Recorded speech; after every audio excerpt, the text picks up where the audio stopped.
What's up guys, David Zhou here. Today, let's talk about upgrading your editing rig to accommodate 4K videos, heavy color grading, seamless visual effects editing, and fast Lightroom and Photoshop performance.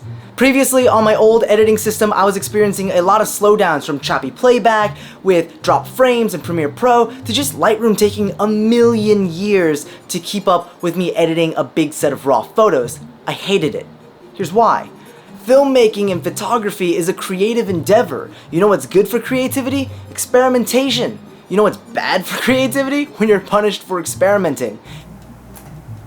If I ended up color grading my video one way and then change my mind and go the complete opposite way, it takes my computer forever to adjust and update all the settings and render out all the color grading. When I make a mistake, which happens often enough, it takes significantly longer to correct it because after I make the corrections, I'm like, alright, just waiting for it to load, right? And combine that with deadlines and short turnaround times, that just means I'm just gonna get through my videos and edits as fast as I can. I'm not gonna put a lot of thought into experimentation, I just wanna get it from point A to point B so I can deliver it to my clients who are like, hey, where my video at?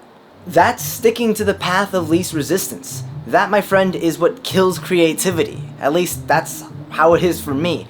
I have a lot of patience in life, but what I don't have a lot of patience for is slow technology. So I wanted to do something to fix that problem.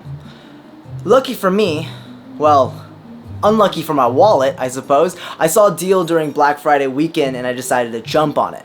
Originally, I was planning on just sticking to my current system and toughing it out maybe for like another year or two, but then I saw the Threadripper 1950X on sale for $450 on Newegg. It retails for like 800 bucks. And I started thinking, maybe I should scoop that up. Well, I hesitated for like 10 minutes and they were sold out. Yeah, I was pretty bummed. I was like, well, there goes that insane deal. But then I looked around for what else I needed and then I put together like a little shopping cart and I was like, $1,500. You know, that really wouldn't be that bad of a trade-off for getting rid of such a huge headache that's a part of the editing process. So I pulled the trigger. I got the 1950X for like $550, picked up the Asus X399 motherboard, 64 gigs of DDR4 RAM, and a GTX 1080 Ti, and I was pretty happy with my purchase. After like a 2-hour installation process and then tweaking with overclocking the processor to almost 4 GHz, I think it's at 3.9 GHz right now, I was pretty dang happy with the upgrades. I did the test, I noted that things were noticeably faster, just in general. My render times were shorter, editing was smoother, and it just felt good. I don't know if it's the 16-core processor or if it's the GTX 1080 Ti, but I've been editing photos and videos on this new setup for like a few weeks now, and I have to say, I'm pretty satisfied. Now, if you're looking for a more scientific breakdown of what the system like you might want for editing, I don't feel like I'm qualified enough to tell you like this system is like the system for you. I haven't done rigorous testing, but over at Puget Systems, hashtag not spawn, they take a deep look at what programs can utilize, how many cores, you know, what kind of graphics cards, like what really benefits you. Over at Puget Systems, they do a really good job at breaking down like what programs utilize what hardware the best, so that way your hardware is hard tailored for your software use case, which is how you should be building your computer these days. And I learned a lot from going through their articles, and I highly recommend you read up before you upgrade. But the biggest takeaway from their stuff is that everything should be built to be good at something. Nowadays, there's a lot of good hardware, but you can't just grab the most expensive hardware, throw it all into one big system, and then expect, oh, the best results, because that's not how software is made. Software is made to utilize hardware in a certain way, so you want to get the right hardware for the right software.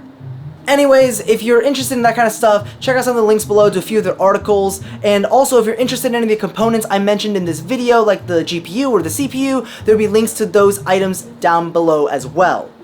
Regardless, why I wanted to make this video was this. Creativity should not be bottlenecked. That, and I'm kind of a tech geek, so like, I love having a powerful PC, I love upgrading it, it's like playing with Legos, it's the best.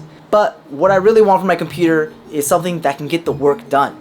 And it decreases the amount of time it takes me to edit, it decreases the amount of time I have to wait for rendering. That means I can spend more time experimenting in the editing room, or I can spend more time with my fiance, or I could play a few more rounds of Fortnite.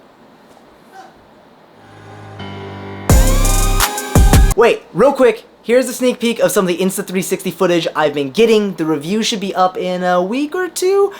Super excited to talk to you guys about that. Anyways.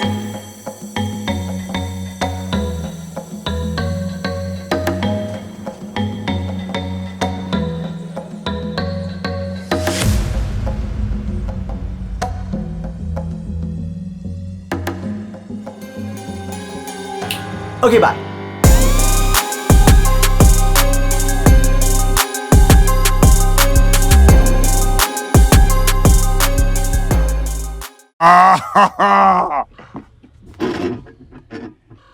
Oh, that's hot. That's hot.